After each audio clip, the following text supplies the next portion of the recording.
Bonsoir à tous. Comme vous le savez, malheureusement, cette année, le Salon du Crédit a dû être annulé pour les questions sanitaires que nous connaissons tous. Mais on a tenu néanmoins à maintenir, alors sous un format digital bien sûr, mais à maintenir les conférences et les tables rondes que nous avions prévues à l'origine. Et ce soir, j'ai le plaisir d'accueillir 5 invités que je vais présenter et évidemment après on va dérouler ensemble le sujet prévu, à savoir le marché du courtage et son avenir à court, moyen et long terme. Alors, ce soir, on accueille donc Christelle Molin-Mabille, présidente Bonsoir. de CNCEF Crédit.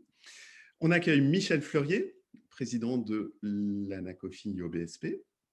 Jérôme Cambournac, DG de la FIB. Bruno Rouleau, président de la PIC, et Farouk Ouraba de la société Neteos. Alors, encore une fois, merci à tous les 5 d'avoir accepté notre invitation. Je vous propose qu'on rentre tout de suite dans le vif du sujet, notre premier thème. Retour sur une année 2020 qui a décidément été très riche en rebondissements.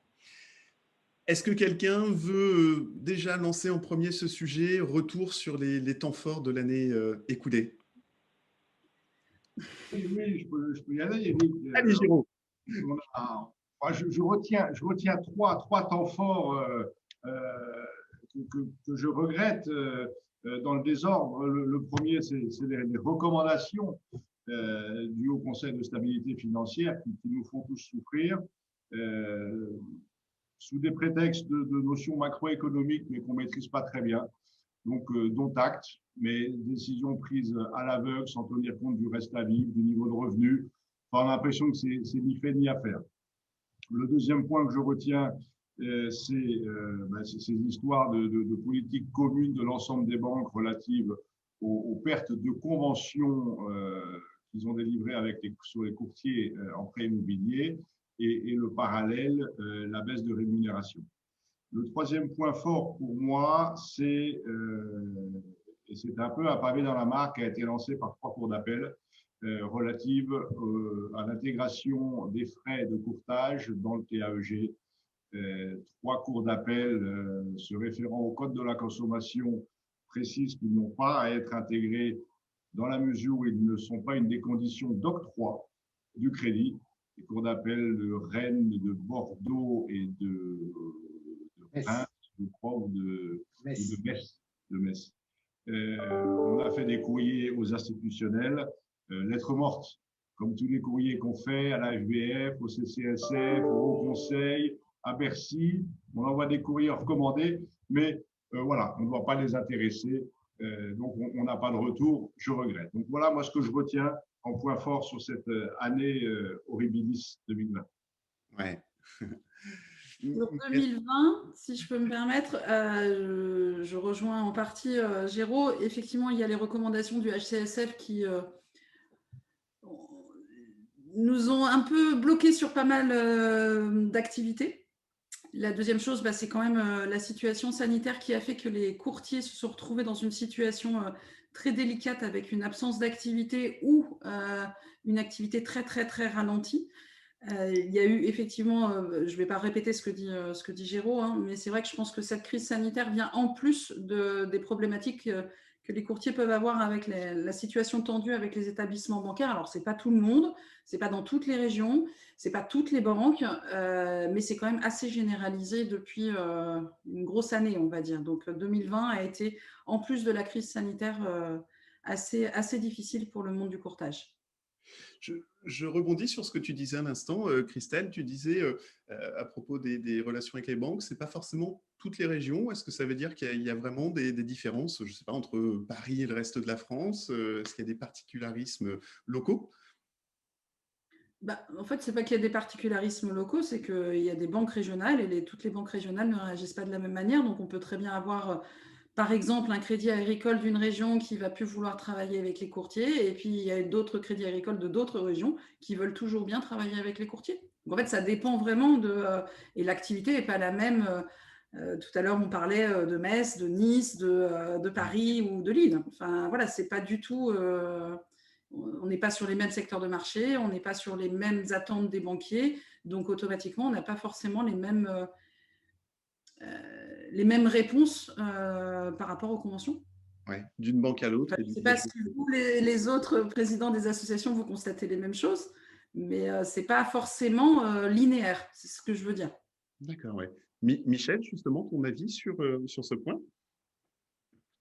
Écoute, donc je me suis pas précipité pour répondre à ta question, parce que je me disais quelque part, pourquoi encore se faire du mal? Parce que tous les points relevés, je pense que tout le monde les a subis et les subissent encore.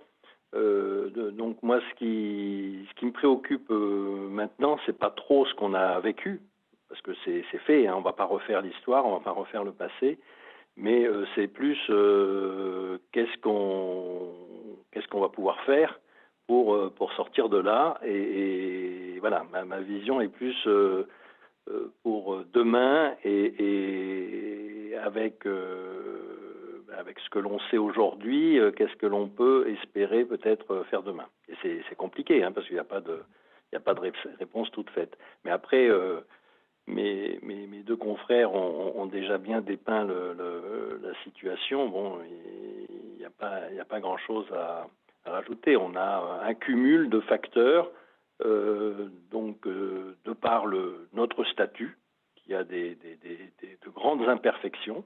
Déjà, ça c'est un point.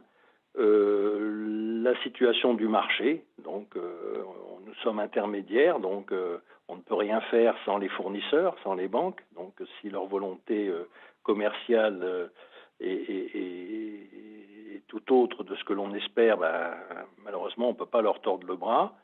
Et puis après, il y a le contexte économique dégradé par la situation sanitaire.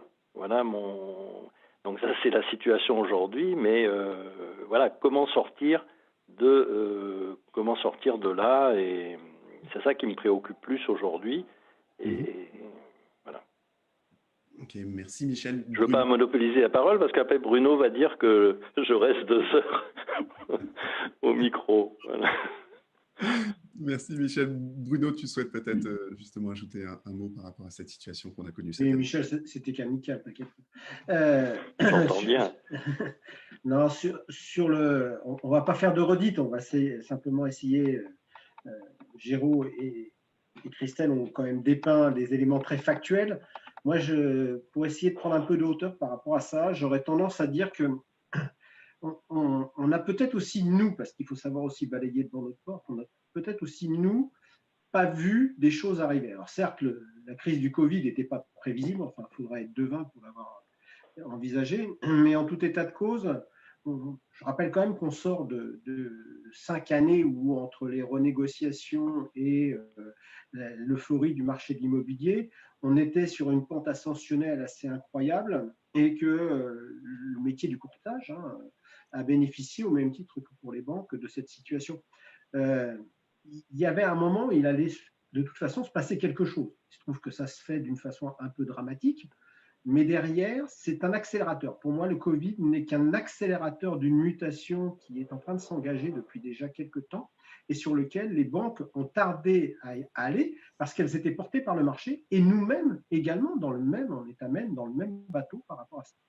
Alors, au-delà de ça, bien sûr, les raisons qui sont évoquées là sont toutes celles auxquelles nos agences et nos réseaux adhérents sont confrontés. Donc, je ne vais pas faire la politique de l'autruche. Pour ce qui est de ce que dit Michel, oui, mais je crois que ça fait partie de la dernière partie de ce que tu veux qu'on évoque, Eric. Donc, on se lâchera sur cette évolution qu'on envisage les uns les autres et les pistes qu'on préconiserait.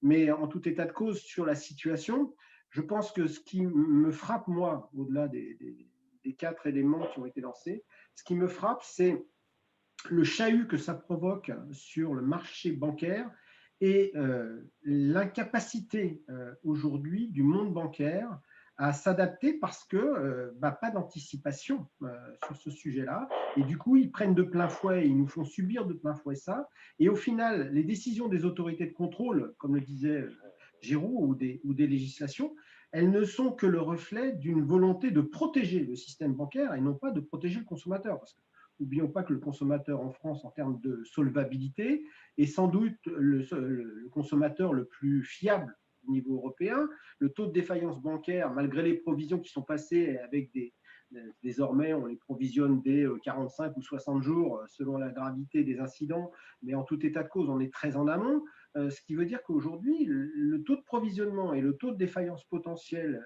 du marché immobilier auprès des ménages, hein, j'entends, le marché de l'entreprise est un peu différent, mais au sein des ménages, lui, il est hyper sécure. Qui plus est, les dispositions qui ont été prises par le gouvernement pour essayer de préserver ou de retarder l'échéance de l'impact sur l'emploi ont quand même aussi sécurisé les revenus. Et aujourd'hui, bien sûr, il y a des gens qui ont demandé des reports ou des suspensions d'échéance, mais en tout état de cause, je n'ai pas vu, au niveau des statistiques de la Banque de France, je n'ai pas vu de déferlante sur la commission de surendettement, en tout cas à ce jour.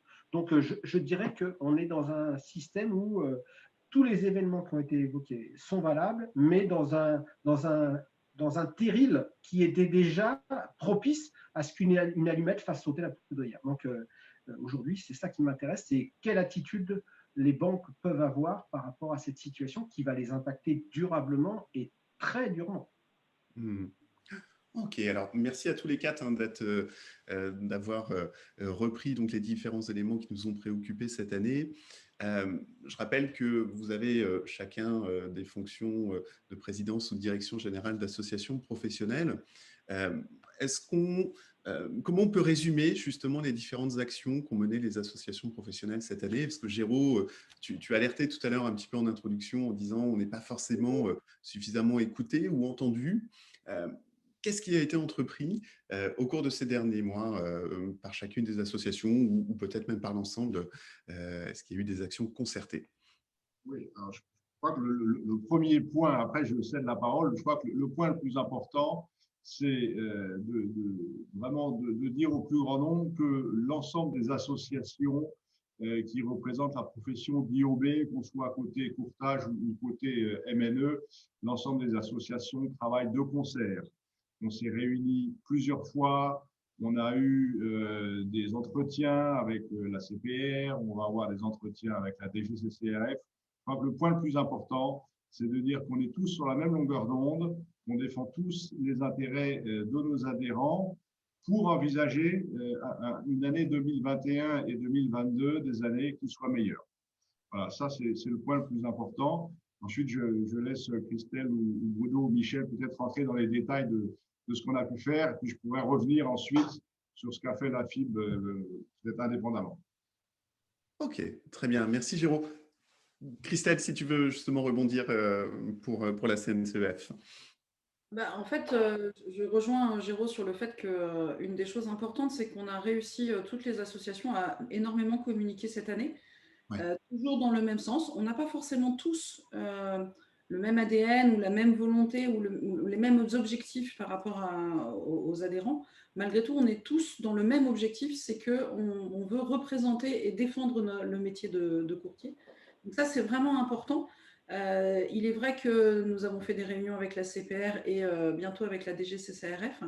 Les actions de la CNCEF, alors ça va automatiquement déborder sur le sujet d'après. L'idée, c'est que moi, je pense que le métier de courtier, et je rejoins Bruno là-dessus, on est dans un tournant. Et on est dans un tournant qui est un virage qui est déjà bien pris en charge depuis déjà de nombreuses années. Et que là, il faut qu'on avance et qu'on arrive à finir ce virage et pour voir quelle est la vision du métier futur et comment on peut vivre ce métier dans les années à venir. Et pas forcément que 2021 et 2022 qui vont être, je pense, en plus des années très particulières du fait de la suite de la crise sanitaire et de la crise économique à venir. Donc, c'est vraiment d'avoir une vision plutôt à plus long terme et de réinventer notre métier. Alors, pas forcément de complètement le changer, mais peut-être de l'adapter avec ces changements qui sont en cours depuis quelque temps. Très bien. Merci Christelle. Bruno? Oui, non, mais les éléments de convergence qui nous portent, de toute façon, sont des éléments de bon sens. C'est-à-dire que même si on a des divergences parfois sur des points de détail, en tout état de cause, ce qu'on a évoqué tout à l'heure comme les constats de l'année 2019 et 2020 parce que c'était déjà parti en 2019. Hein. Je rappelle que sur le dernier trimestre 2019, a été assez catastrophique dans les relations qu'on a pu établir avec les banques. Et on avait déjà, le HCSF, c'est mi-décembre 2019, hein, déjà embarqué. Hein. Donc voilà, mais ça, c'est un vrai sujet sur lequel on porte cet ADN pour le métier, avec aujourd'hui un métier qui s'est développé énormément, avec des contraintes réglementaires qui se sont empilées pour les banques, mais peut-être même encore plus pour les courtiers, parce que la banque se protège souvent sous des statuts. On ne parlera pas ici du sujet de l'assurance, par exemple, qui est un vrai sujet, où nous, on est beaucoup plus sévèrement contrôlés et impliqués que le système bancaire.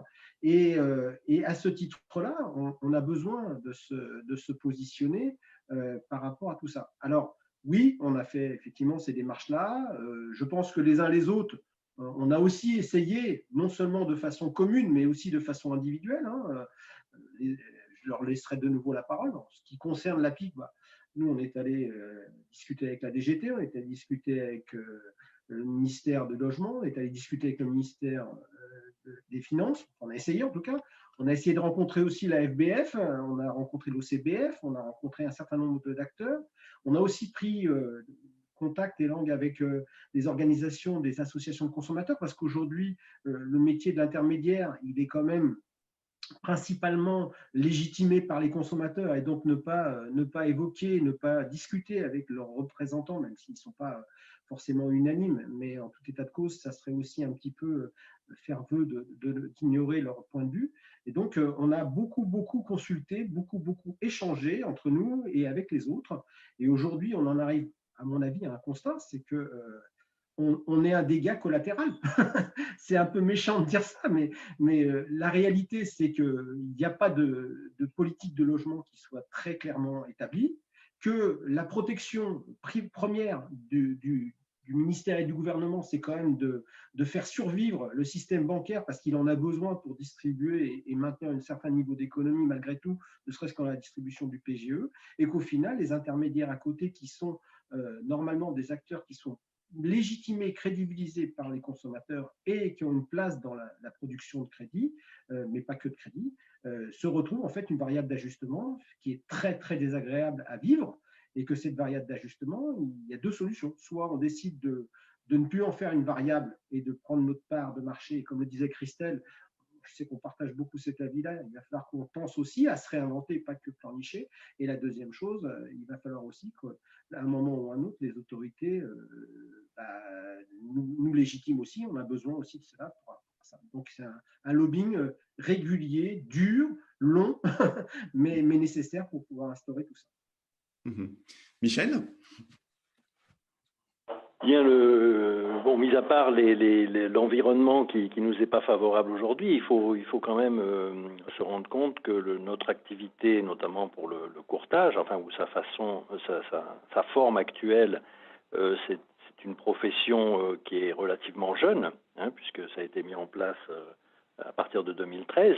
Donc, peut-être que tous les acteurs n'avaient pas pris en compte justement la spécificité du courtier et son indépendance. Et d'ailleurs, avec nos amis des autres associations, lorsqu'on a rencontré la CPR dernièrement, on a justement bien fait ressortir que nous exercions une activité d'indépendant par rapport aux banques, et justement en étant renforcé d'ailleurs même par la réglementation qui nous a donné la possibilité de faire du conseil pur, conseil indépendant, avec rémunération. Donc c'est quand même dans tous les points négatifs évoqués, on a quand même quelques points qui nous permettent de bifurquer et d'orienter au moins, mais je veux dire, on ne peut pas faire avec cette activité de volume ou des choses comme ça. Donc effectivement, il faut tenir compte du marché. Peut-être que les pure players en courtage, en crédit, ont une certaine fragilité si leur seule ressource provient de la distribution du crédit, parce que ce sera toujours un problème de marché. Donc si l'autorité, le gouvernement ou tous ceux qui sont aux manettes décide à un moment donné qu'il y a un ralentissement pour l'accès au crédit, inévitablement notre activité en pâtira. Donc c'est là qu'il faut que chacun, en fonction de ses compétences, de ses envies, s'oriente ou complète son activité pour pouvoir faire face à cela. Maintenant, je pense que à très court terme, on n'a pas trop grand-chose à espérer sur le fait de retrouver des volumes corrects en crédit, parce que comme l'a initié un peu Bruno tout à l'heure, il n'y a pas de volonté de notre gouvernement de favoriser l'immobilier et de débloquer les crédits par rapport aux particuliers. Aujourd'hui, leur préoccupation, d'ailleurs ça avait été annoncé assez clairement, ils recherchaient plutôt à diriger l'épargne des ménages vers les entreprises. C'était plutôt leur volonté, plutôt que d'aller vers l'immobilier. Donc je pense que là-dessus, on n'a pas trop à espérer à court terme. Par contre, on a dans les points positifs, on a quand même, il faut regarder qu'aujourd'hui le courtage a pris une part légitime et bien affichée. Hein, là aussi, Bruno l'a dit, on est quand même plébiscité par les consommateurs, donc c'est quand même positif.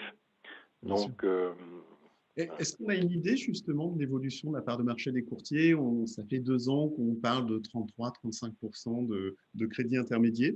Est-ce que vous avez des infos montrant encore une tendance à la hausse de cette part de marché?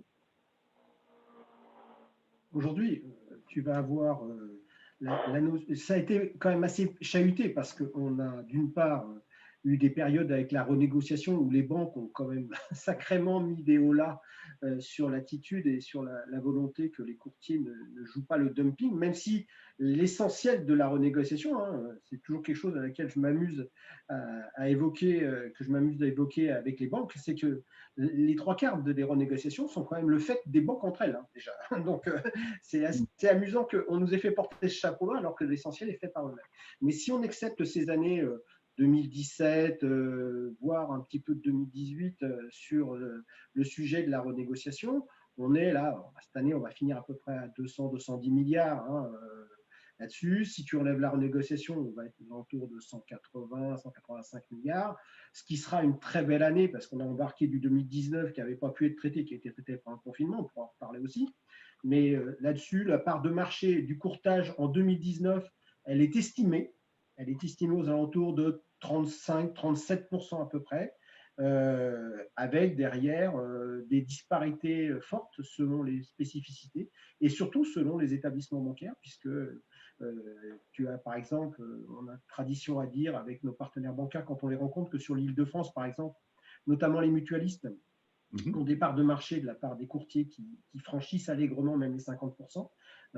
Certains n'hésitent pas à dire presque 60%. Bon, j'en serais peut-être pas là, mais en tout cas 50% c'est sûr. Et tandis que dans certaines régions en province, sans faire de parisianisme, certains secteurs où des banques mutualistes ont une prépondérance vraiment très très forte sur leur marché, elles ont une tendance à pas forcément recourir à ce canal d'acquisition de clientèle. Et à ce moment-là, la part de marché du courtage est beaucoup plus modeste et donc on tombe globalement à 1/3. Aujourd'hui, on va dire que si on tient compte des évolutions sur la période Covid, etc., moi, je la projette aux alentours de 33-35% pour l'année 2020. Avec un très bon seuil de résistance, hein, finalement. Oui, c'est ça. On aurait pu penser que finalement, on s'écroule, parce que c'était un peu le torpillage bancaire. Donc, c'était un peu ça aussi qu'on pouvait avoir. Donc, c'est du positif quand on estime que la part des courtiers sera encore dans cette zone 33-35 pour cette période que l'on traverse. Oui, surtout que je pense qu'on devrait être reconnu d'utilité publique. Parce que, et je me demande d'ailleurs si ce n'est pas ce que les banques nous reprochent, c'est qu'on a été quand même des sérieux acteurs de la baisse des taux depuis quelques années, notamment en termes de prêts immobiliers, d'un point de vue microéconomique, d'un point de vue macroéconomique, c'est autre chose. Mais il est clair que si les courtiers n'avaient pas été là, les consommateurs, depuis plusieurs années, n'auraient pas pu bénéficier de taux aussi bas. C'est pour ça que je vous dis qu'on pourrait revendiquer auprès des associations de consommateurs un rôle d'utilité publique pour la profession de courtage. Et en assurance, c'est pareil, hein, c'est exactement pareil. Voilà, petite anecdote, petite pause rigolote C'est une bonne idée, Géraud. On va essayer de revendiquer ça, en effet. Géraud, je pousserais la provocation jusqu'à dire acteur d'utilité bancaire, parce que quand même, il ne faut pas oublier qu'après la période des subprimes, quand il a fallu qu'ils repartent à la conquête de la clientèle, heureusement qu'ils nous avaient pour aller chercher les clients, parce que leur taux de confiance et de défiance de la part du consommateur était quand même assez impressionnante. Voilà, c'est dit. On est complémentaires aux banques. Enfin, notre métier n'est pas contre les banques ou avec les banques, on est vraiment complémentaires au métier de banquier. Quand on regarde aujourd'hui, malgré tout, on est des fournisseurs et des apporteurs d'affaires qui leur permettent d'acquérir de la clientèle assez simplement et en général de la clientèle de plutôt de bonne qualité. C'est vrai. Donc, on est vraiment complémentaires à leur marché. Il faut le marteler. Aujourd'hui, qu'elles sont de moins en moins en mesure de faire, soit par compétence ou par incompétence, soit tout simplement par une raréfaction du nombre de points de vente des agences bancaires en France. Et on n'est qu'au début de la fermeture des agences. Essayer de monter un prêt immobilier à 19h le soir, dans les banques, ce n'est pas possible. Avec les courtiers, c'est possible. Voilà, on offre des services que la banque n'est plus en mesure d'offrir aujourd'hui. À tel point que certains réseaux bancaires envisagent de se séparer de leurs salariés pour les passer en mandataires pour distribuer les propres produits de la banque, mais non plus sur le statut de salarié. Ce qui prouve bien que le métier de courtier est absolument incontournable aujourd'hui dans le métier de la distribution bancaire. Alors, il y a un point qu'on a abordé un petit peu en filigrane au cours de nos échanges. C'est cette période de confinement, alors plus particulièrement au printemps dernier, qui a vraiment montré que la chaîne de transactions en immobilier a un vrai retard en matière de digitalisation. Je pense que tout le monde en est conscient. Il y a des choses qui ont été mises en place, la signature électronique, etc. Mais on a l'impression qu'il y a encore beaucoup de retard dans la digitalisation et notamment dans la relation banque-courtier. Et je vais faire un parallèle très facile, très simple. Je parle bien là d'immobilier parce que en regroupement de crédit, Géraud, ouais. Problème de son? Non, il dit juste non. Ce que je voulais dire par là, c'est que en regroupement de crédit, ça fait des années qu'il y a des passerelles informatiques entre intermédiaires et établissements prêteurs, etc. Et en immobilier, en crédit immobilier, on a vraiment l'impression qu'il y a un retard. Je voulais proposer qu'on passe la parole à Farouk de la société Neteos pour justement faire un petit peu le point sur ce que savent faire les banques sur certaines lignes de métier et qu'on voit ensemble si on peut peut-être trouver des pistes pour la distribution du crédit immobilier. Farouk?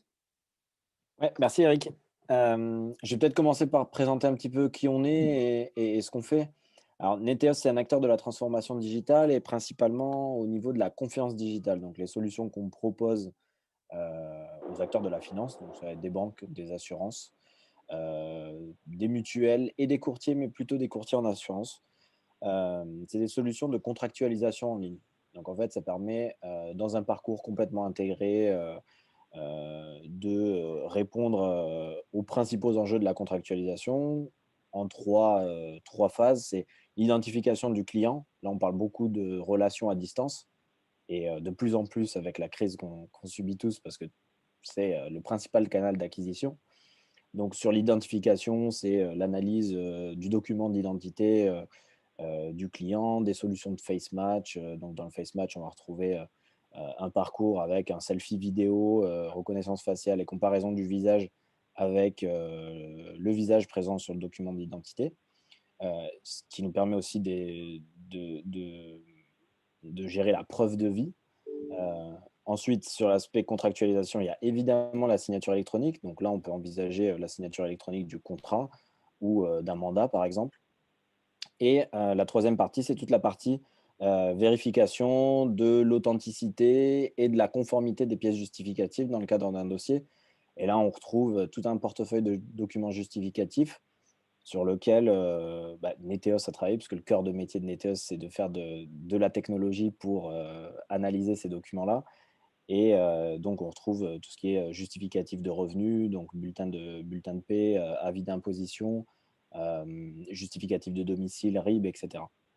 Donc, nos principaux clients déploient ces solutions-là sur des parcours en ligne et vont gérer l'ensemble du processus de complétude et de conformité du dossier au regard de ce qu'imposent dans l'entrée en relation les règles de la CPR et notamment de la 5e directive de la lutte contre le blanchiment d'argent et contre le financement du terrorisme. Je ne sais pas si j'ai complètement répondu à la question ou pas. Oui, si, et c'est là où on voit qu'il y a effectivement de nouveaux outils, de nouveaux usages dans l'entrée en relation avec les clients. Bruno, je sais que toi, tu es assez passionné sur le sujet des GAFAM ou des BATX, etc. Justement, quand tu entends ce que propose aujourd'hui Farouk à ses clients banques, qu'est-ce que ça t'inspire? De toute façon, au-delà de la notion de passion, c'est une question de professionnalisme. C'est-à-dire qu'aujourd'hui, je pense que n'importe quel professionnel qui est dans un métier avec un environnement qui bouge à la vitesse à laquelle bouge le nôtre se doit de surveiller un petit peu ce qui se passe. Donc, bien sûr, j'ai une appétence, mais je n'ai pas une appétence outrecuidante par rapport à ça. J'ai une appétence réaliste qui est de mon métier. Ce que dit Farouk est important parce que on mesure bien à cet endroit-là la différence entre l'agilité des structures telles que celles que nos adhérents et nous-mêmes avons et l'inertie que peut embarquer une banque lorsqu'elle déploie des solutions. Et là, à ce titre-là, quand une banque, et là, ce n'est pas leur tirer dessus, c'est simplement dire que quand on a un tanker, on ne peut pas virer à 180 degrés en quelques coups de barre. On est obligé de voir quelle va être l'inertie de la décision qui est prise. Et surtout, il y a des sujets de sécurité qui sont énormes. Donc, nous, on est peut-être moins confrontés à ça parce qu'on est plus petit, on est plus agile et surtout, on a des contraintes qui nous sont données par nos autorités de régulation qui embarquent moins de responsabilités parce qu'on est sur des métiers, même si on a parlé de diversification tout à l'heure, on est sur des métiers qui sont assez monoproduits ou biproduits dans tous les cas. Alors que la banque, aujourd'hui, on est tous confrontés à ça. C'est une marketplace de produits financiers, voire même de ce qui n'est plus financier. C'est une marketplace de téléphonie, c'est une marketplace d'abonnement, c'est une marketplace de tout ce qu'on veut, mais c'est plus simplement un crédit et des dépôts d'épargne. Donc, ça veut dire qu'ils sont obligés de mêler une multitude de juridictions, une multitude de législations qui viennent polluer un petit peu leur sujet. Mais et ça revient à ce que je disais tout à l'heure, c'est qu'en fait, les banques se sont crues tellement importantes et incontournables, too big to fail, too big to conturn, hein, ça pourrait être ça serait que dans tous les cas, elles ne pensaient pas qu'elles seraient attaquées aussi vite et aussi durement sur tous les segments de leur activité. Et du coup, elles ont pris énormément de retard. Et quand elles ont essayé de rattraper le retard, elles sont allées sur des fintechs ou sur des startups qui sont allées pour essayer de combler des sujets. Et à chaque fois, ou quasiment à chaque fois, ça a été de l'argent fichu à la poubelle. Quand on voit, on ne va pas nommer les établissements bancaires, mais à chaque fois qu'ils ont acheté des petites sociétés pour essayer de combler leur retard, ils sont aperçus que ça posait un problème d'intégration, ça posait un problème surtout de mentalité. Parce qu'aujourd'hui, la banque a besoin de gérer son virage là-dessus, et son virage, il est essentiellement organisationnel, social, et de tout ce qu'on a évoqué. Donc, ce que dit Farouk, c'est là, c'est qu'aujourd'hui, on n'est peut-être pas tous au même point derrière, on n'a pas tous forcément les mêmes prestats à nos côtés, mais dans tout état de cause, on avance à une vitesse qui va 10 fois plus vite que l'établissement bancaire, et aujourd'hui, on est prêt. Pour la plupart d'entre nous, on est prêt, c'est les banques qui sont pas prêtes. Donc, cette passerelle et ce chemin, cette fluidité du parcours client, elle est stoppée parce qu'à un moment, boum, ça bloque. Et on l'a d'ailleurs même vécu au-delà de la banque, avec le sujet des notaires au moment du premier confinement, où finalement, tout le monde avait réussi à se débrouiller pour être là et tout bloquait à l'enregistrement des publicités foncières et chez les notaires. Et c'est ça, c'est qu'en fait, ce n'est pas que les banques qui sont en retard, c'est la chaîne en général de la production de services en France qui est très à la bourre.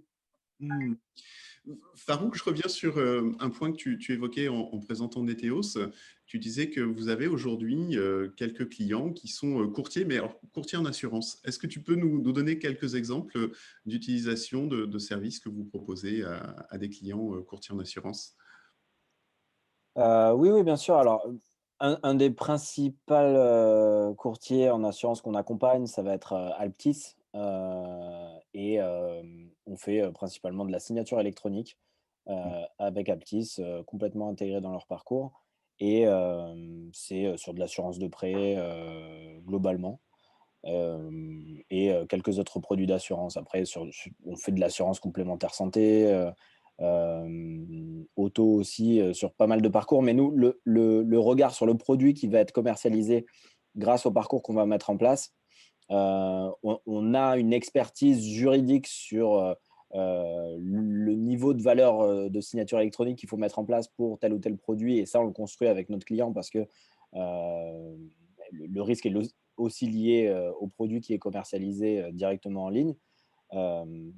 On peut accompagner là-dessus par rapport au texte qui régule la signature électronique européen, c'est la réglementation EIDAS principalement. Mais on va avoir moins de connaissances produits fines sur l'ensemble de ce que peut déployer notre client. Et c'est pour ça que pour moi, c'est un peu compliqué de m'insérer dans ce débat-là parce que je n'ai pas une connaissance très fine du monde du courtage et encore moins sur du financement de prêts en immobilier. Mais en tout cas, pour compléter ce que disait Bruno, c'est vrai que pour nous, c'est un marché et on n'a pas vraiment de clients courtiers en crédit parce que c'est un marché qui est très diffus et qui est compliqué à toucher. Et la manière dont on a choisi de l'aborder, c'est principalement avec des partenaires. Et c'est pour ça qu'aujourd'hui, Synetos participe au Salon du Crédit. C'est parce qu'on a approché Courtier Web et il y a aussi d'autres acteurs qu'on approche. Et l'idée, c'est de passer par des canaux éditeurs de logiciels ou intégrateurs de solutions pour apporter ces solutions-là dans les mains des courtiers crédit et qui puissent rentrer dans cet effort de professionnalisation, comme l'a très bien dit Bruno. Et nous, on sait qu'on a une place, nos outils ont une place dans ces parcours-là. Et maintenant, c'est de trouver le chemin pour pouvoir les démocratiser. Je comprends, ouais. Ok. Merci beaucoup, Farouk. Alors, Christelle, je me souviens quand on avait préparé ensemble cette table ronde, on avait prévu évidemment de parler de digitalisation, transformation numérique, etc. Mais tu avais eu cette petite phrase que j'avais trouvée très intéressante. Tu avais dit, OK, il faut qu'on se prépare au monde de demain, mais sans oublier l'humain. Alors, est-ce à dire que le métier de courtier est vraiment un métier de femmes et d'hommes, vraiment un métier d'humain? Bah, évidemment.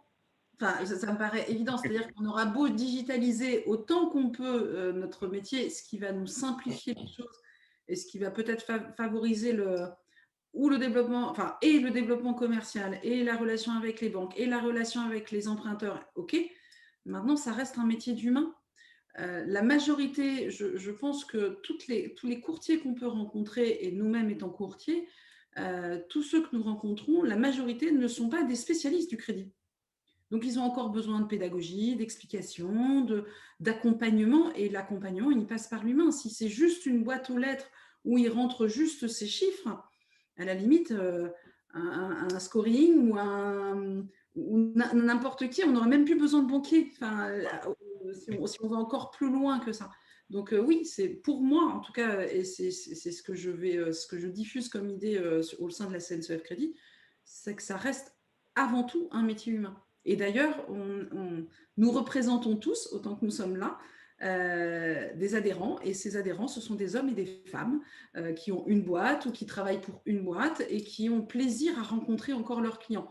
Peut-être plus par visio. Je pense qu'effectivement, ces confinements, cette situation de crise sanitaire a fait découvrir qu'on pouvait aussi travailler en visio tout aussi bien qu'en rencontrant notre client physiquement, et donc ce qui permet de peut-être développer différemment. Malgré tout, la visio, tout l'avantage qu'on a de ce genre de réunion, c'est qu'on se voit, c'est qu'on se parle et qu'on n'est plus face à une machine sur laquelle on appuie un bouton. Donc oui, je confirme ce que je t'ai dit, je ne me souvenais plus dans quel contexte, et je ne savais plus ce que tu allais me sortir comme phrase, puisque je parle... Il n'y avait pas de piège. Oui, pour moi, ça reste un métier avant tout humain. Ouais, je voulais rebondir là-dessus, Eric, parce que c'est complètement dans l'ADN de notre discours. C'est dire on va apporter des outils qui vont permettre de faciliter le lien. C'est-à-dire que quand je vais ouvrir une demande de crédit, etc., au moment de finaliser ma demande, c'est plus simple de recevoir un lien que je peux ouvrir à n'importe quelle heure et sur lequel je vais pouvoir compléter mon dossier en téléchargeant l'ensemble des justificatifs, plutôt que d'envoyer un email, ce qui est la pratique, mais pour des problématiques de RGPD, etc., il vaut mieux éviter ce genre d'usage. Mais par contre, le conseil restera toujours là et quelqu'un qui bute dans la soumission d'un justificatif même, ou qui a un problème d'utilisation de signature électronique, il y aura toujours un conseiller pour l'accompagner et dans la plupart des parcours dans lesquels on est déployé, en tout cas chez des courtiers en assurance, on le retrouve à chaque fois. Oui, Il y a oui. un accompagnement humain, quoi qu'il en soit. C'est pas une substitution totale, c'est voilà, c'est un outil d'accompagnement. Ok. Et Très c'est bien. un outil Sinon, qui la permet prochaine une meilleure question, traçabilité aussi.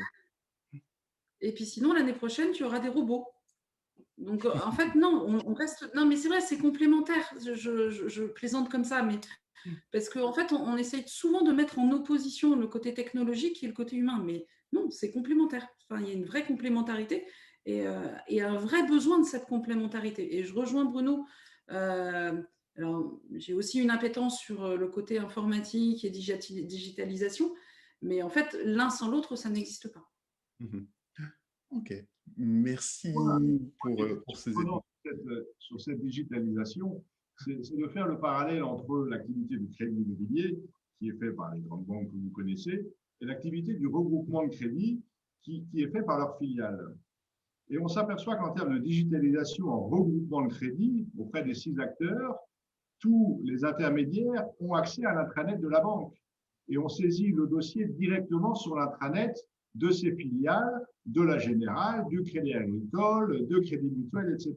Donc la digitalisation est très avancée et elle marche bien pour l'activité du regroupement de crédit, alors que dans les maisons mères, ça marche pas.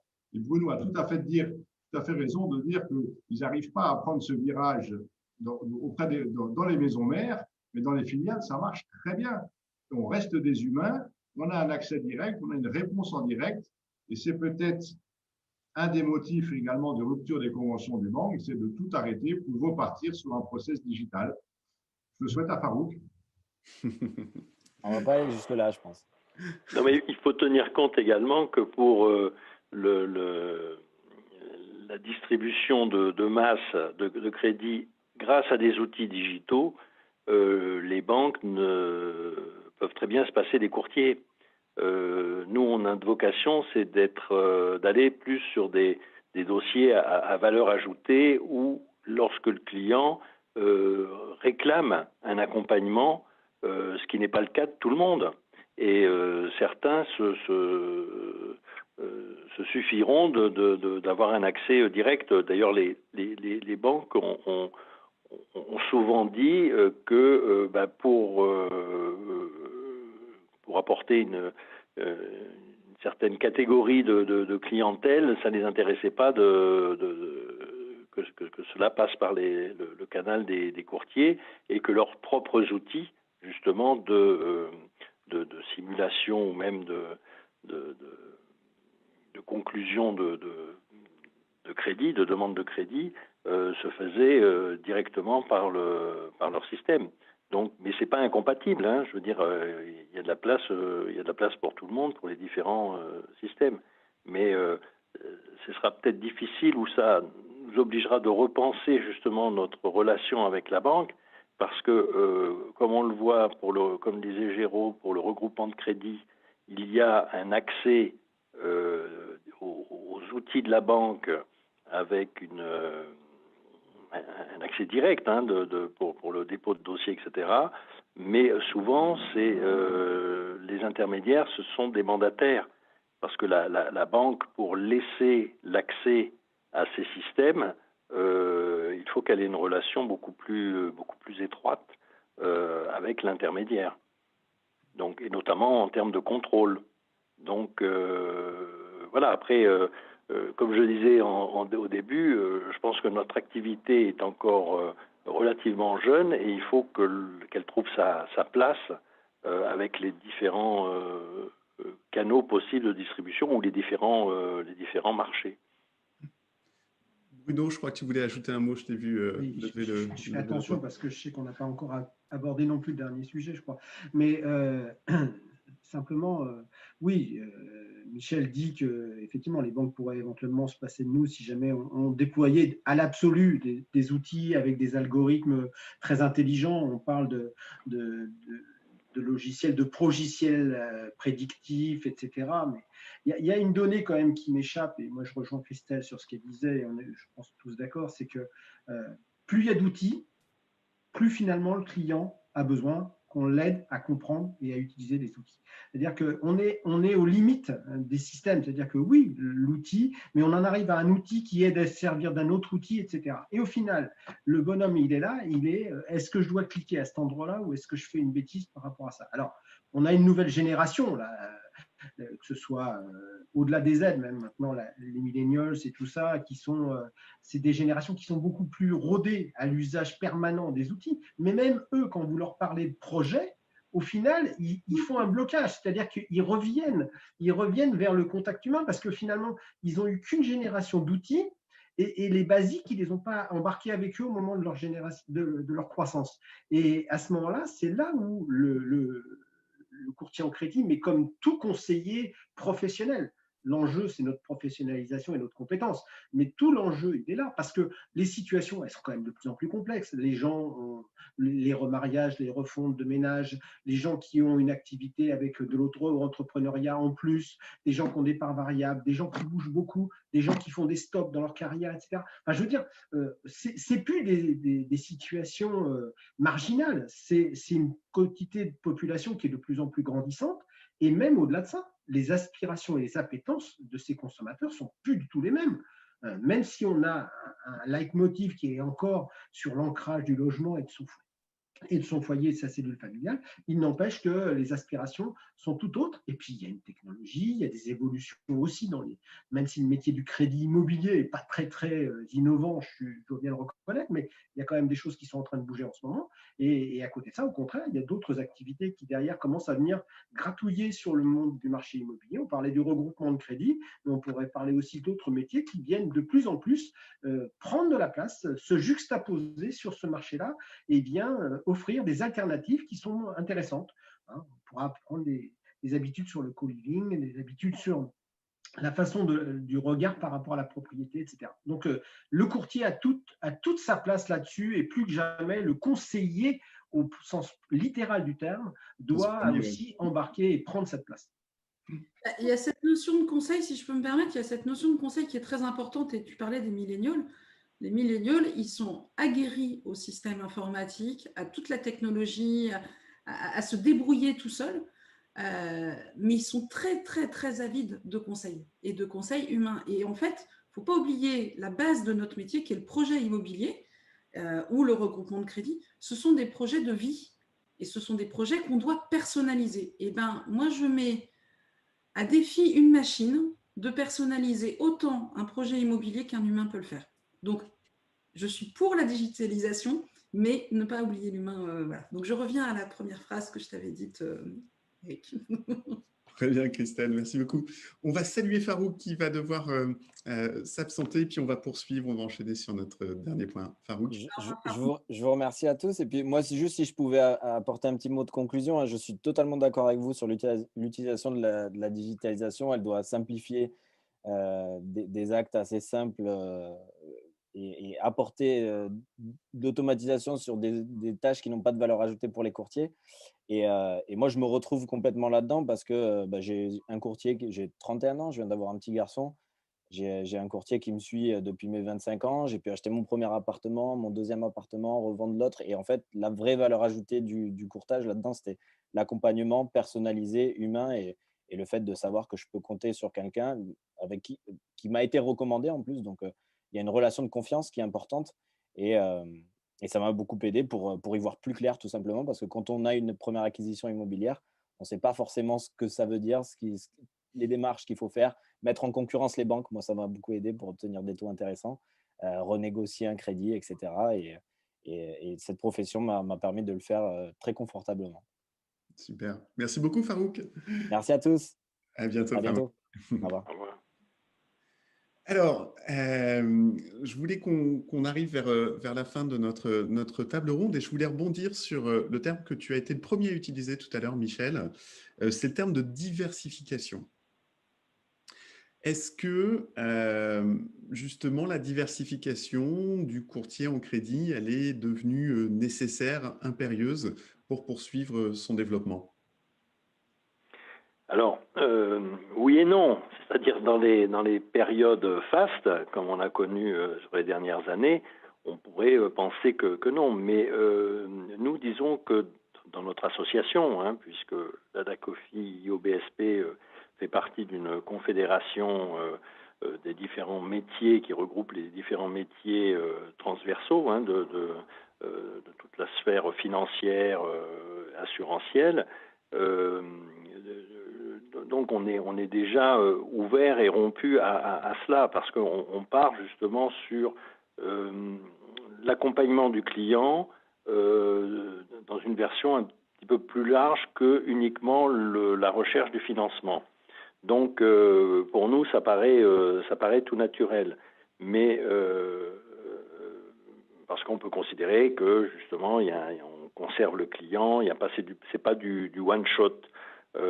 Voilà. Donc, ce qui fait que dans des périodes plus difficiles que celles que nous traversons, il est certain qu'on est moins vulnérable que le courtier en crédit qui a 90% de son chiffre d'affaires par des commissions et des honoraires issus de ces intermédiations en crédit et peut-être 10 ou 15 ou 20%, peu importe, de commissions d'assurance parce qu'il a pu placer de temps en temps une assurance emprunteur, même s'il n'est pas courtier, mais il est peut-être mandataire en assurance et un petit peu de récurrent. Mais ce n'est pas suffisant pour faire tourner son entreprise. Donc là, je dirais oui, il y a intérêt à chercher d'autres activités qui viennent conforter moi, je pense que c'est par conviction hein, que c'est un tout. C'est-à-dire qu'on peut très bien aborder les problématiques d'un client en démarrant par la recherche de financement, mais peut-être aussi en faisant une analyse autre de sa situation et préconiser d'autres choses, soit sur le plan assurantiel ou juridique, etc. Donc, voilà, mais nous, c'est parce qu'on est déjà, on baigne déjà dans cela. Ok, je comprends. Géraud, tu voulais peut-être t'exprimer justement sur le sujet de diversification. Je suis entièrement d'accord avec Michel, mais d'un point de vue purement économique, c'est de l'insouciance d'être monoactivité aujourd'hui quand on fait du prêt immobilier notamment, ou du regroupement de crédit, parce que comme le soulignait Michel, c'est du one-shot. D'une part, c'est du one-shot, et d'autre part, le client appartient à la banque, il n'appartient pas à l'intermédiaire. Donc, il n'y a aucune récurrence. Je te vois faire les gros yeux, Michel. Contrairement à l'activité d'assurance où le client appartient au courtier en assurance, en crédit, ce n'est pas le cas. Et puis, un deuxième point qui est non négligeable, c'est que la réglementation nous autorise, à travers les 4 activités de crédit, nous autorise à nous diversifier. C'est pas mal, c'est le cas partout. Je vous rappelle qu'on peut faire du prêt immobilier, du regroupement de crédit, du prêt à la consommation ou du viager hypothécaire. Donc, on a tout à fait le droit, ça c'est le premier point, et on a tout intérêt en termes de garantie de l'employabilité de nos salariés, parce que tout à l'heure, Christelle parlait de la responsabilité que nous avons vis-à-vis de nos salariés. C'est cette diversification qui permettra d'avoir, outre du one-shot, mais également du récurrent. Très intéressant, ouais. Christelle, je te vois hocher la tête, en effet. Oui, mais je n'ai pas grand-chose à rajouter, à part qu'effectivement, on diversifie. Enfin, moi, je dirais qu'un courtier est avant tout un entrepreneur et qu'un entrepreneur, à partir du moment où il voit qu'il y a une des parties de son activité qui se réduit, ben, soit il se diversifie, soit il innove dans son métier. Il n'y a pas vraiment de solution à aujourd'hui. Oui, on peut se diversifier. Après, c'est pareil, si on se diversifie dans un métier qu'on ne maîtrise pas forcément, est-ce que c'est bien, est-ce que c'est pas bien? Je ne sais pas, j'ai pas vraiment de réponse là-dessus. Je pense que c'est très individuel. Oui. On est des chefs d'entreprise avant tout, donc on réagit comme des chefs d'entreprise. Bien sûr, oui. Bruno, un mot sur ce sujet de diversification? Ouais, alors là, pour le coup, ça va être, je pense, un des rares points sur lesquels je ne suis pas complètement d'accord avec mes confrères. Euh, Déjà, en ce qui concerne l'appartenance du client, Géraud, pour moi, le client, il appartient pas à la banque ou il appartient pas au courtier. Le client, il appartient au client. C'est lui-même. Le fait qu'il contractualise à un moment avec toi ne lui donne pas une notion d'asservissement ou d'assujettissement dans l'avenir.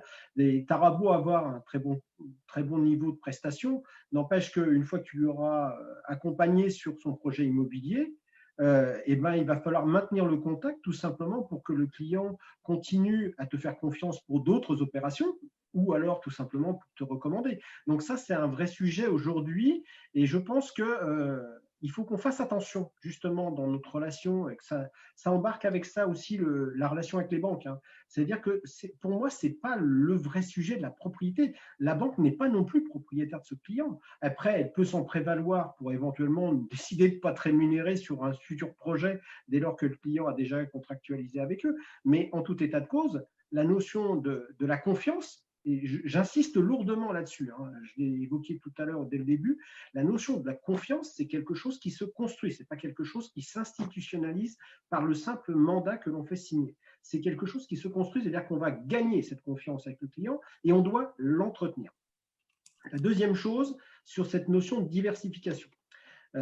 Il y a des gens qui auront une appétence et une compétence pour pouvoir effectivement embrasser d'autres activités, et on en a hein, autour de la table, des gens qui maîtrisent, en plus c'est vrai que ce soit pour Christelle ou pour Michel, leurs adhérents maîtrisent naturellement des multi-activités. Donc, je n'irais pas remettre en cause en disant que c'est une nécessité. Bien sûr, ce que dit Géraud, ce que dit Christelle, c'est tout à fait légitime. On a des entrepreneurs. L'objectif premier d'un chef d'entreprise, c'est de pérenniser la vie de son entreprise pour des raisons, premièrement, personnelles de vie et deuxièmement, de ses équipes qui l'embarquent avec lui.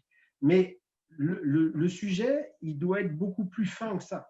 J'ai une vue par rapport à ça, c'est qu'on est souvent à combattre l'idée que le banquier veut tout prendre chez un client.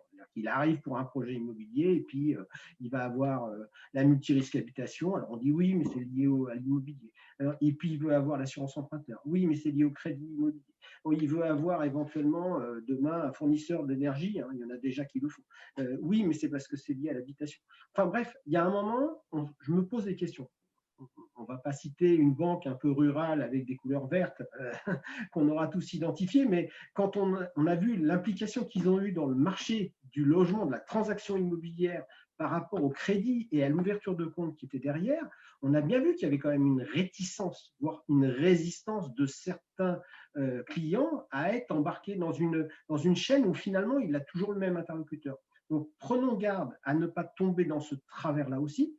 Moi, je préfère des gens s'il y a des gens qui ont de la compétence pour ça, aucun souci. Si jamais on est là-dedans, autant comme on est raffineur de données, raffineur d'informations sur la vie du client, autant nouer des partenariats avec des gens de confiance qui sont à côté de nous et puis partager, entre guillemets, ce projet et ces projets de ses clients parce qu'on ne peut pas être bon partout, ou en tout cas ceux qui le sont, tant mieux pour eux, mais ce n'est pas la généralité.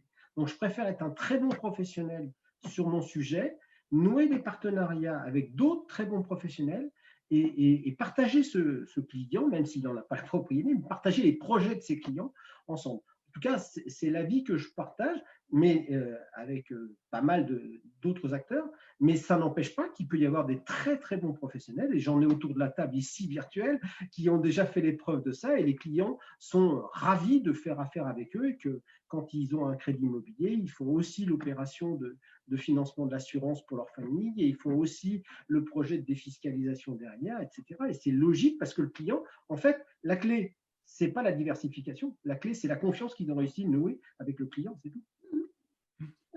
Pour rajouter juste un petit point, c'est la compétence et la valeur ajoutée apportée. Tant qu'il n'y a pas de valeur ajoutée, on ne va pas bien loin. Donc voilà. Donc je parlais pas moi je suis entièrement d'accord avec ce que dit Bruno. Je parlais pas d'une diversification pour se diversifier et le faire à n'importe quel prix. Je veux dire, après ça peut se faire soit par des partenariats de différentes façons, chacun en fonction de ses souhaits d'entrepreneur, de ses capacités, de ses possibilités, du staff qu'il a autour de lui. Enfin, il y a tellement de cas. Chaque courtier est différent, hein, donc voilà. Mais on doit toujours faire. Enfin, moi, c'est ce qui me motive toujours, c'est d'avoir une réelle valeur ajoutée. Tant que j'ai une valeur ajoutée forte, je suis crédible vis-à-vis de mon client. Si je cherche à vendre simplement ou à la recherche de mon profit immédiat, ça va pas bien loin. Voilà. Tu pourras couper au montage, mais attention à l'emploi du terme valeur ajoutée dans notre métier, parce que le mot taxe n'est jamais très loin. Oui. Bon, alors, on arrive au terme de notre table ronde. Ce que je voulais vous proposer, c'est que chacun votre tour, en une phrase, 2 phrases, 3 phrases, vous donniez justement quelques clés par rapport à votre vision du métier de courtier, quelques clés pour aborder 2021 avec un petit peu plus d'enthousiasme et de sourire, parce que, encore une fois, on a vécu une année très particulière. Christelle, peut-être on commence par toi, si tu veux bien. Tu aurais pu nous préparer quand même à ça avant, pour réfléchir au slogan. Moi, je suis assez optimiste en fait. Je pense que j'ai souvent les mêmes mots qui reviennent, donc je suis désolée à vous qui me voyez souvent en réunion, enfin de temps en temps en tout cas. Je pense que notre métier a besoin de se réinventer. Alors, ce n'est pas forcément se réinventer, mais d'évoluer. Donc, je suis plutôt optimiste. Je pense que cette période de 2020 qui a été très compliquée, qui fait la suite déjà d'une période, et là, je rejoins Bruno sur une période un peu déjà compliquée, ça ne peut pas être pire. On a été obligé de changer nos modèles, d'envisager autre chose. On a eu le temps aussi de réflexion, malgré tout, même si on a encore eu, il y a quand même du business encore, malgré tout, on a un peu plus de temps. On a eu, ne serait-ce qu'au printemps, je pense qu'il y a eu des coups d'arrêt pour pouvoir réfléchir à comment on peut faire. Moi, je crois beaucoup en la qualité de la prestation, en respect de la réglementation est un vrai plus pour le business, parce qu'on respecte le consommateur et on est dans une certaine obligation vis-à-vis de lui et vis-à-vis du conseil qu'on peut lui apporter. Je pense qu'il est nécessaire que nous soyons le plus raccord possible avec notre façon de conseiller nos clients, leur façon de leur apporter une vraie plus-value et dans nos obligations réglementaires. Et je pense que les associations sont, enfin en tout cas la CNCF Crédit, c'est un de nos métiers premiers, c'est les obligations réglementaires, et de le faire pour que ce soit au service du business et non pas l'inverse. Voilà, je suis plutôt optimiste, même si je pense qu'il y a des difficultés en ce moment. Mais ça fait du bien à entendre ton optimisme, Christelle. Merci beaucoup. Géraud, un mot de conclusion aussi de ton côté pour saluer l'arrivée d'une nouvelle année dans les quelques semaines à venir. Je vais essayer de faire vite, mais je suis entièrement d'accord avec Christelle.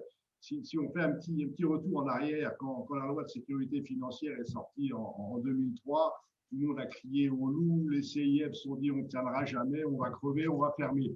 Et ils sont de plus en plus nombreux. On a vu passer 2008, je ne vais pas refaire la crise des subprimes, on a vu passer un afflux de réglementation depuis les lois Lagarde de 2010 qui est absolument incommensurable. Et dans le même temps, c'est un mot très à la mode, la courbe d'inscrits des intermédiaires à l'ORIAS ne cesse de croître, avec plus de 100 000 inscriptions à l'ORIAS, 65 000 IAS et 35 000 IOB. On a toute une génération de jeunes intermédiaires IAS, IOB qui s'inscrivent à l'ORIAS et qui se lancent dans l'activité et qui sont porteurs d'espoir. Moi, je n'ai pas de souci particulier pour 2021, 2022 et plus tard. Les crises financières ont montré qu'il fallait s'adapter, qu'il fallait se diversifier, mais j'ai toute confiance dans les capacités de l'ensemble des intermédiaires qui appartiennent ou non à nos associations. Ça pourra faire l'objet d'une autre conférence. Pourquoi la majorité des intermédiaires ne sont pas dans les associations? Pourquoi la majorité des intermédiaires ne respectent pas la loi, ne serait-ce qu'au regard de l'obligation d'offrir un service de médiation aux consommateurs? Je garde toute confiance. Pour ceux qui nous regardent, rejoignez-nous. Vous avez en face de vous 3, 4, 5, 6 associations qui sont gérées par des bénévoles qui ont la passion du job. Rejoignez-nous, mettez-vous dans le cadre réglementaire et tout se passera bien pour les années qui viennent. Bonne année 2021. Super, merci Géraud. Bruno ou Michel? Je sais pas. Bruno. Bon, bah. Vas-y, Michel, voilà, pardon. Non, mais je vais faire court. Moi, je dirais simplement, il y a, dans des situations comme ça, on a besoin de valeurs fortes pour justement se raccrocher et rester sur les rails. Donc, je crois à l'avenir, mais vraiment très fortement à l'avenir du courtage. Comme je l'ai dit tout à l'heure, profession nouvelle qui doit prendre ses marques, mais on a tous les ingrédients pour asseoir vraiment son développement. Là, ça fait aucun doute quand les financements pourront se faire plus facilement, ça ira beaucoup mieux. Là, j'ai pas de crainte à ce niveau-là. Et maintenant, je me rallie toujours à la règle des 3 I. J'avais rencontré quand j'étais tout jeune courtier un professionnel, un vieux de la vieille, comme on appelait ça, qui m'a appris la règle des 3 I, c'est-à-dire en disant le courtier, il doit être intelligent, imaginatif et intègre. Et avec les 3 I, il n'y a pas de... Il doit avancer et il doit réussir. Voilà, ce sera ma conclusion. Super, merci beaucoup Michel. Et tu vois, j'ai attrapé mon stylo pour noter la règle des 3 I. Elle est effectivement très très sympa. Michel, merci Michel de ce partage. Bruno, à toi le mot de... Il y aura un copyright pour Michel. Non, mais alors moi je suis hyper optimiste, pas démesurément parce que ça serait quand même peut-être un petit peu inconvenant par rapport à la situation actuelle, mais je suis hyper optimiste. Alors je suis optimiste à 2 titres principaux. La première sur tout simplement la saisonnalité et la courbe, la conjoncture, on va dire ça. Premièrement, là on va quand même vivre encore à mon avis un premier semestre très compliqué. Il ne faut pas se voiler la face. On a la vague des effets de la crise économique qui vont venir après la vague de la crise sanitaire. Je ne veux pas crier cocorico avec l'histoire du vaccin et lancer une polémique là-dessus, mais bon, visiblement, et on va tous se le souhaiter, c'est qu'effectivement, ça nous permette de reprendre un cours de vie un peu plus normal au regard de nos habitudes anciennes. Je ne voudrais pas imaginer que ce qu'on vit en ce moment, c'est bien de notre habitude, ça ne me plairait pas vraiment, j'avoue. Et toujours dans cet esprit-là, il va falloir qu'il y ait un rattrapage. On l'a vu là, sur l'été, quand on a déconfiné, les gens avaient des obligations, les mutations, l'achat impératif, les entrées en école, les sorties d'école. Donc, on a eu un rattrapage. Ce rebond, il va avoir lieu de toute façon aussi en 2021. À chaque fois qu'on a eu une crise, derrière un effet d'affaissement, on a toujours eu un effet de rebond qui a toujours été violent. Alors, je ne veux pas dire que c'est parce que ça a eu lieu, ça aura, mais c'est simplement que l'appétence pour les Français sur l'acquisition d'un logement, sur le fait d'ancrer, et puis la nécessité sociétale de pouvoir se positionner dans un environnement qui, son logement, son bien, c'est quand même essentiel. Donc, j'y crois. Et puis, petite anecdote et boutade, je vous rappelle quand même qu'on arrive en période préélectorale, que de toute façon, il va falloir qu'il y ait un moment ou un autre, après les austérités qui peuvent être faites, il va y avoir un moment où il va falloir reséduire les électeurs et que dans ces conditions-là, je ne peux pas imaginer que tout ce qu'on fait les uns les autres comme lobbying pour pouvoir travailler sur le PTZ, travailler sur d'autres formes d'acquisition, etc., ça n'aboutisse pas à un moment ou un autre parce que c'est quand même une résonance qui est de celle des consommateurs. Et je vous rappelle ce que je disais tout à l'heure, c'est-à-dire que les associations de consommateurs entendent ce qu'on dit et ils sont plutôt à plébisciter nos actions. Ça, c'est sur la notion de conjoncture. Donc, je vois un premier semestre chahuté et à partir d'un deuxième semestre 2021, vraiment un rebond là-dessus, sachant que dans cet esprit-là, et c'est mon deuxième sujet d'espoir, c'est que le système bancaire est en pleine réorganisation, pour ne pas dire chambardement interne, pour des questions de rentabilité, pour des questions d'organisation sociale, pour une question d'empilement réglementaire. Et puisqu'on va être inscrit durablement dans des taux bas, ils vont être obligés d'aller chercher de l'argent ailleurs. Et dans ces conditions-là, il est certain que si jamais il y a les annonces, comme le disait Géraud tout à l'heure, les annonces de fermeture, je rappelle que plusieurs établissements bancaires n'ont pas attendu 2020 pour l'annoncer. Ils avaient déjà annoncé en 2018 et 2019 qu'ils allaient procéder pour certains d'ici 4-5 ans. Et je pense que le Covid va accélérer les stratégies de réaménagement. On avait quand même entendu parler entre 30 et 40% pour certains réseaux de fermeture d'agences et forcément les équipes qui vont avec.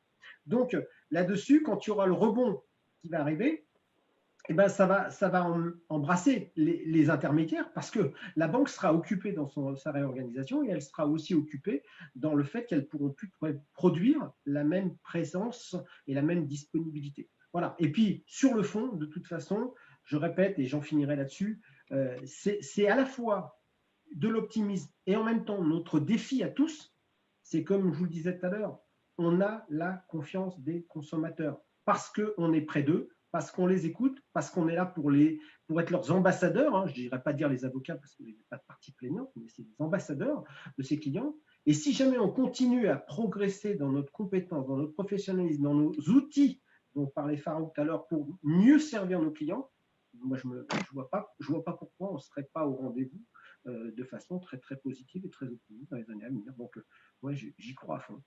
Bon, bah super. Alors, ça fait du bien en tout cas de vous entendre tous les quatre avec justement ce vent d'optimisme mesuré, mais optimisme avant tout. Et ça, je pense que les IOB ont besoin d'entendre ce genre de message. Donc, merci beaucoup d'avoir participé à cette table ronde et j'espère qu'on aura l'occasion de se revoir très bientôt. Merci à tous les quatre et on n'oublie pas Farouk qui a dû nous quitter un petit peu plus tôt. À bientôt.